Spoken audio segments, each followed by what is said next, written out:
Another one I can't wait to see. Mario Brothers. Super Mario Brothers. Man, show me your shirt. He is hitting the segues today. If you can see here, guys, I'm repping the Super Mario Brothers. That's going to be a box that one is going to hit. That's going to eliminate the box God. office. Let me tell you something. So, once again, movie theater experience. So beautiful, so colorful. We have already put out like our show times for Super Mario. Let me tell you something. The studio is demanding that we have, I think it's 27 show times for Super Mario. And the problem is, my movie theater is only like a 13 screen movie 12. theater. It's 12. And the problem is, Mario's going to be in the biggest one, like in theater 13. It's going to be the biggest one. So think about how that's going to be all day, because Mario is a multi-generational character.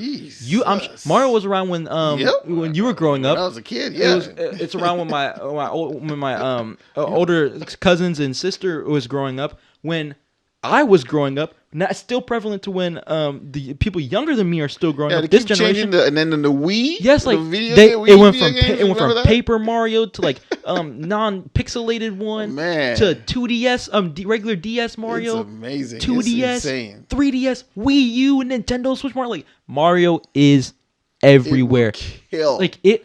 I'm predicting it'll decimate anything, any movie stupid enough to release. That's why I think Guardians. They push until May. They push that stuff out. They're like, bro. Super Mario bro. Like Super Mario's releasing April 5th. Super bro. Yeah, like come on, dude. Like Mario's you're not finna mess with my money, Super bro. Yeah, like bro, like Super bro. Don't mess with my money. Mess with my money, yo. Like come on now, come on. Like Mario releases April 5th, and Guardians I don't think drops till middle of May. Think about the legs that Mario's gonna have throughout that box office. Oh my God! I think that thing's gonna just drag, and they're gonna probably even re-release it. Yeah, and I could see them doing that in the summer, like you know, like because like I'm saying, they'll hit kids will be out of school. People have their daycares will be like bro, like they're gonna clean out, and I think that Mario will be the first $1 billion movie of this year. Chris Pratt. I think he plays. He's the voice of Mario. Yeah. So, and then I'm trying to remember who the voice of. And people. I love that. People used to hate on the voice, but it's slowly starting to. It's in there. It's subliminal. Yes, it's good. It sticks in your brain. I feel like Mario is going to be. God. I think Mario might be the biggest box office. I wonder what character Jack Black plays. I think Bowser. Bowser? Yeah, he's Bowser. Oh my God. His voice at the beginning, "Open the gate." I'm like, bro, come on, please. I didn't recognize his voice. Dude. He did a pretty good job with that. And then in the trailer when they're on Rainbow, it's such a magical thing, bro. Like it's crazy. When they go on Rainbow Road, he hits the drift. He's like, "Wahoo!" And then I'm like, bro, come on. Then they have the raccoon suit. Only the OG gamers will notice from 3D Mario. On the Nintendo 3DS, bro, whenever he finally got the raccoon suit where he could fly and glide, they showed that like quick little glimpse of that in the trailer. Man, like, come on, those guys really went hardcore. And then they went deep into the lore because then they brought up Luigi's like haunted mansion where he's like running away from the ghosts and stuff. Right. That's a whole entire Luigi based game that they pulled that from. Like, come on. I wonder how long the movie is going to be. I think it's maybe like 2.5. We can look it up. I think Super Mario Bros is like an hour. Like runtime has to be at least 2 hours. I think you can't make a movie like that and not make it at least 2 hours. It's an act. Oh my God! It's an hour and 32 minutes. It's like way. It's low key short. But but think about it like this.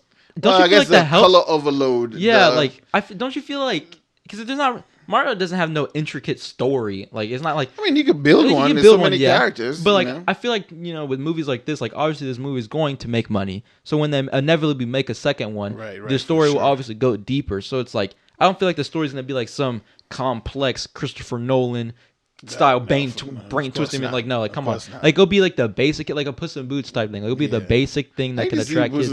I've only heard nothing but I've only heard nothing but good things out of that movie. I love that new and it was in the movie theater for so long. It was keeping with Avatar, dude. Avatar was in there for 4 months. It was still in there with it. Like, come on, dude. Money. Yeah, like not even Avatar can't. I can't even. Insane. But Mario, I think Mario will be the first $1 billion movie of this year, and I think it might be the biggest movie of this year. But Avatar really is the first. Well, no, because Avatar still, keep in mind, it's granted it drafted over into 2023 by releasing like in the middle of December of last year. It's still Was like it December? Yeah, I'm telling you, it's been that long.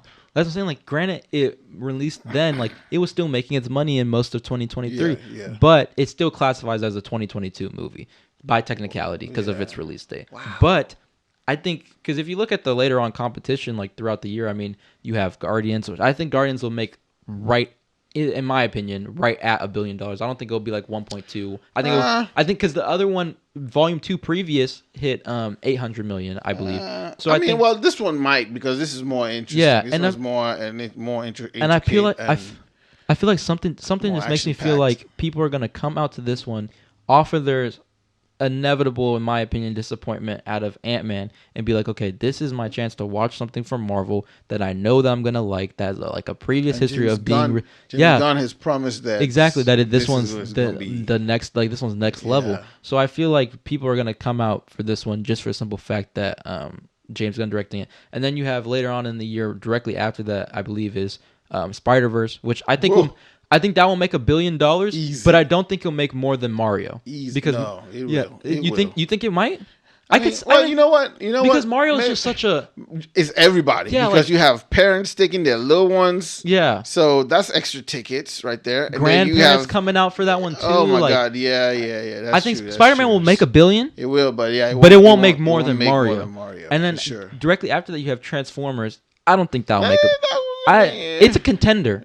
Don't get me wrong. It's a $1 billion contender. If word gets out that it's good, it's a $1 billion contender. The whole Beast Wars thing, they should have just gradually that's such a wild thing to just introduce jumping into it with this new design. Well, I mean, even though they did the Bumblebee movie, I think they should have done just like how Bumblebee eased into it. Yeah, Bumblebee went out to go look for the rest of the Transformers. Autobots, they should have just taken that path and then eased into, Beast Wars later on. But I mean, hey, we'll see. Yeah, maybe the transition, and then will be smooth. I think even after Transformers, because I think so. It goes Spider-Verse, Transformers, and then the Flash is directly after that. Oh, yeah. The Flash, if the word gets out that movie is actually everything. I don't even know if I ever mentioned this to you, but what's his name? Tom Cruise has already watched the Flash. Like he personally he sat down with the Warner Brothers president or whatever, and the Warner Brothers president mentioned the Flash. I remember I read this in the Hollywood Reporter.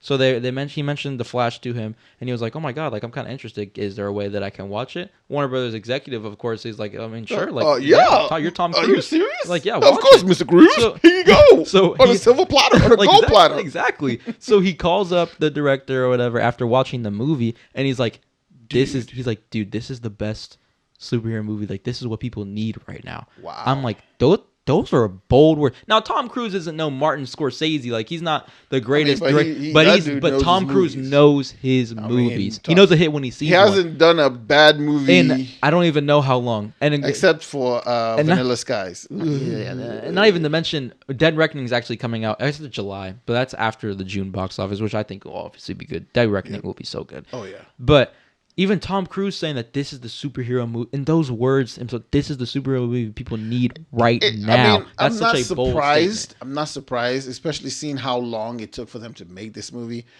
I mean, Ezra Miller is cuckoo, bat crap crazy, but I mean, with him. He still has, from day one, he still had that fire. He had that idea of wanting to make the perfect Flash. Yeah. And I'm glad, everybody needs a second chance in life, Yeah. Not just wrong the way with the that. world works, yeah.